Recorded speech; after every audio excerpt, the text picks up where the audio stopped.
Hello everyone, welcome to Sanmarga classes. ವಾಹನ ಮತ್ತು ಜ್ವಾಲೆ ಪಾಠದ 37ನೇ ಪ್ರಶ್ನೆ. ಘನ, ದ್ರವ ಮತ್ತು ಅನಿಲ ಇಂಧನಗಳಿಗೆ ಎರಡೆರಡು ಉದಾಹರಣೆ ಕೊಡಿ. ಇಂಧನಗಳು ಅಂದ್ರೇನು? ಯಾವ ವಸ್ತುಗಳು ದಹಿಸಲ್ಪಡುತ್ತವೆ ಅವನ್ನ ಇಂಧನಗಳು ಅಂತ ಕರಿತೀವಿ.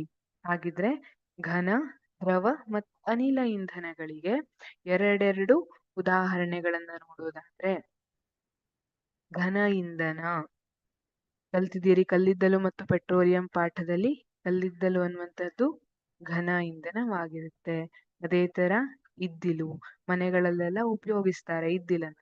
ಇದ್ದಿಲು ಕೂಡ ಒಂದು ಘನ ಇಂಧನಕ್ಕೆ ಉದಾಹರಣೆ. ಸೌದೆಯನ್ನಂತೂ ನೋಡಿರ್ತೀರಿ ನೀವು ಮನೆಯಲ್ಲಿ ಅಲ್ವಾ? ಹಳ್ಳಿ ಕಡೆಗಳೆಲ್ಲ ಸಾಮಾನ್ಯವಾಗಿ ಸೌದೆಯನ್ನ ಉಪಯೋಗಿಸ್ತಾರೆ. ಇದು ಕೂಡ ಘನ ಇಂಧನಕ್ಕೆ ಒಂದು ಉದಾಹರಣೆ. ದ್ರವ ಇಂಧನ ಇದಂತೂ ಬಹಳ ಸುಲಭವಾಗಿದೆ.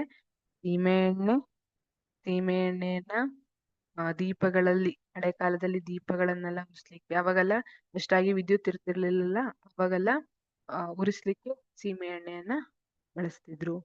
ಪೆಟ್ರೋಲ್ ಅಂತೂ ಗೊತ್ತಿದೆ ನಿಮಗೆ, ವಾಹನ ಬಳಸುವಂತದ್ದು ಇಂಧನ.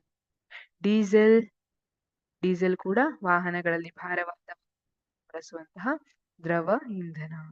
ಅನಿಲ ಅಂದ್ರೆ LPG, ಮನೆಯಲ್ಲಿ ನೋಡಿರ್ತೀರಿ LPG ಅಲ್ವಾ? CNG, ಈಗ CNG ಕೂಡ ಬಹಳ ಪ್ರಮುಖವಾದ ಇಂಧನವಾಗಿ ಪರಿಗಣಿಸಲಾಗ್ತಾ ಇದೆ. CNG ಯನ್ನ ಈಗ ವಾಹನ ಕೂಡ ಉಪಯೋಗಿಸ್ತಾ ಇದ್ದಾರೆ. ಇದು ಒಂದು ಅನಿಲ ರೂಪವನ್ನ ಹೊಂದಿರುವಂತಹ ಇಂಧನ.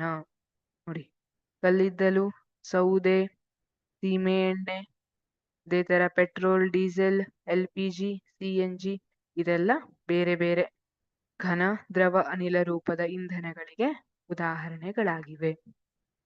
Thank you.